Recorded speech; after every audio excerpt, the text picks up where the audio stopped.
আমাকে ভয় দেখিয়ে কোনো লাভ নেই। মনে রাখবেন, বাংলা আমার মাতৃভাষা। এই ভূখণ্ড শ্যামল সজীব নদী বিধৌত। এই ভূমির মতোই আমি একজন কোমল মানুষ, কিন্তু আমাকে ভয় দেখিয়ে কোনো লাভ নেই। আমি লড়াই করতে জানি।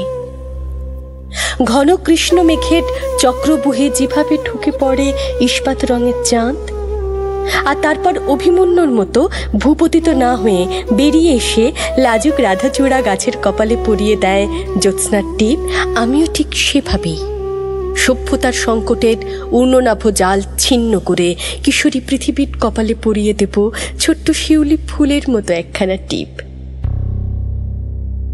আমাকে ভয় দেখিয়ে কোনো লাভ নেই। যে কোনো সংকটের মুখোমুখি হতে আমি প্রস্তুত। আমি একজন কোমল মানুষ, কিন্তু আমার কলিজা সিংহের। মনে রাখবেন, আমি বাংলা ভাষায় কথা বলি, আর তাই যুদ্ধ করতে আমি ভয় পাই না। আমার শিরস্ত্রাণের নাম গীতবিতান, আমার লৌহ বর্মের নাম গীতবিতান।